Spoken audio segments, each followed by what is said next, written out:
शुक्लाम्बरधरं विष्णुं शशिवर्णं चतुर्भुजं प्रसन्नवदनं ध्याये సర్వవిఘ్నోపశాంతయే. 6వ అధ్యాయం దీపదాన విధి మహాత్మ్యము. ఓ రాజశ్రేష్ఠుడా, ఏ మానవుడు కార్తీక మాసము నెల రోజులు పరమేశ్వరుణ్ణి శ్రీ మహావిష్ణువును పంచామృత స్నానము చేయించి కస్తూరి కలిపిన మంచి గంధపు నీటితో భక్తిగా పూజించును, అట్టివానికి అశ్వమేధ యాగము చేసినంత పుణ్యము దక్కును. అటులనే ఏ మానవుడు కార్తీక మాసమంతయు దేవాలయమునందు దీపారాధన చేయునో వానికి కైవల్యము ప్రాప్తించును. దీపదానమును చేయుట ఎట్లనగా, పైడి ప్రత్తి తానే స్వయముగా తీసి శుభ్రపరిచి వత్తులు చేయవలెను. వరిపిండితో గాని గోధుమ పిండితో గాని ప్రమిదవలే చేసి వత్తులు వేసి ఆవు నెయ్యి వేసి దీపమును వెలిగించి ఆ ప్రమిదను బ్రాహ్మణునకు దానమియ్యవలెను. శక్తి కొలది దక్షిణ కూడా ఇవ్వవలెను. ఈ ప్రకారముగా కార్తీక మాసమందు ప్రతి దినము చేసి ఆఖరి రోజున వెండితో ప్రమిదను చేయించి బంగారముతో ఒత్తిని చేయించి ఆవు నెయ్యి నిండుగా పోసి వెనుక చేసిన ప్రకారముగా గోధుమ పిండితో ప్రమిదను చేసి ఆవు నెయ్యి పోసి దీపము వెలిగించి ఈ నెల రోజులు దానము చేసిన బ్రాహ్మణునికే ఇది కూడా దానమిచ్చిన ఎడల సకల ఐశ్వర్యములు కలుగుటయేగాక మోక్షప్రాప్తి కలుగును. దీపదానమును చేయువారు ఇట్లు పఠించవలెను. సర్వజ్ఞానప్రదం దివ్యం సర్వసంపత్సుఖావహం దీపదానం ప్రదాస్యామి శాంతిరస్తు సదా మమ అని స్తోత్రము చేసి దీపదానము చేయవలెను.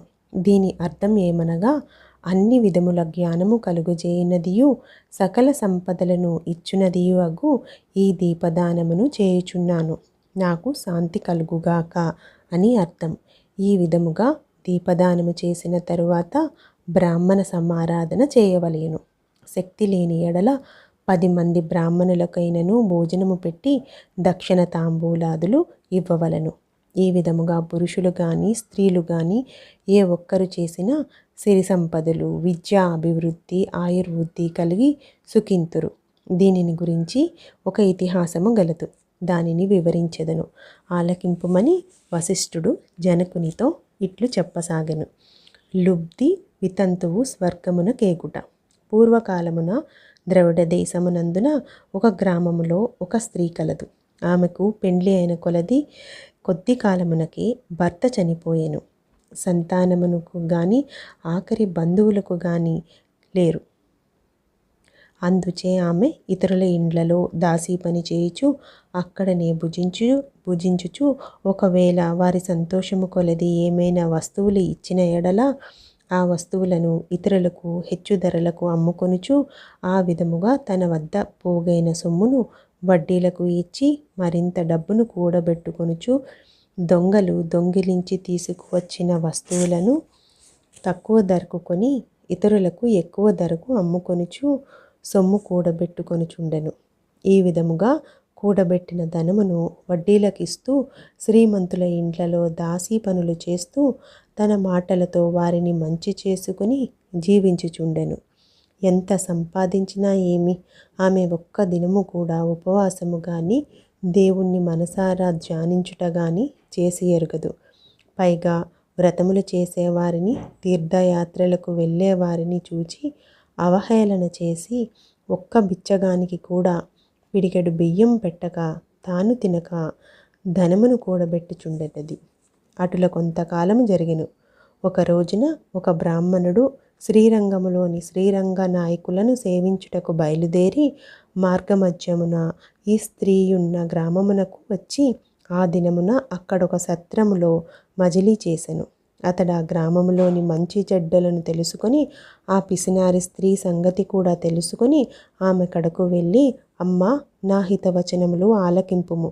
నీకు కోపము వచ్చినా సరే నేను చెప్పుచున్న మాటలను ఆలకింపుము. మన శరీరములు శాశ్వతము కావు, నీటి బుడగల వంటివి. ఏ క్షణములో మృత్యువు మనలను తీసుకొని పోవునో ఎవరూ చెప్పలేరు. పంచభూతములు సప్తధాతువులతో నిర్మించబడిన ఈ శరీరములోని ప్రాణము జీవము పోగానే చర్మము మాంసము కుళ్ళి దుర్వాసన కొట్టి అసహ్యముగా తయారగును. అటువంటి ఈ శరీరాన్ని నీవు నిత్యమని భ్రమించుచున్నావు. ఇది అజ్ఞానముతో కూడిన దురాలోచన. తల్లి, నీవు బాగా ఆలోచించుకొనుము. అగ్నిని చూచి మిడుత దానిని తినేద్దామని భ్రమించి దగ్గరకు వెళ్ళి భస్మమగుచున్నది. అటులనే మానవుడు కూడా ఈ తనువు శాశ్వతమని నమ్మి అంధకారములో బడి నశించుచున్నాడు. కాన నా మాట ఆలకించి నీవు తినక ఇతరులకు పెట్టక అన్యాయముగా ఆర్జించిన ధనమును ఇప్పుడైనా పేదలకు దాన ధర్మములు చేసి పుణ్యమును సంపాదించుకొనుము. ప్రతిదినము శ్రీమన్నారాయణ్ణి స్మరించి వ్రతాధికములు చేసి మోక్షము నొందుము. నీ పాప పరిహారార్థముగా వచ్చే కార్తీక మాసమంతయు ప్రాతకాలమున నదీ స్నానమాచరించి దాన ధర్మములు చేసి బ్రాహ్మణులకు భోజనము పెట్టినచో వచ్చే జన్మలో నీవు పుణ్యవతివై సకల సౌభాగ్యములను పొందగలవని ఉపదేశమిచ్చెను. ఆ వితంతువు బ్రాహ్మణుడు చెప్పిన మాటలకు తన్మయురాలై మనస్సు మార్చుకుని నాటి నుండి దాన ధర్మములు చేయుచు కార్తీక మాస వ్రతం ఆచరించుటచే జన్మరాహిత్యమై మోక్షము నొందెను. కావున కార్తీక మాస వ్రతములో అంత మహత్యమున్నది. 6వ రోజు పారాయణం సమాప్తం.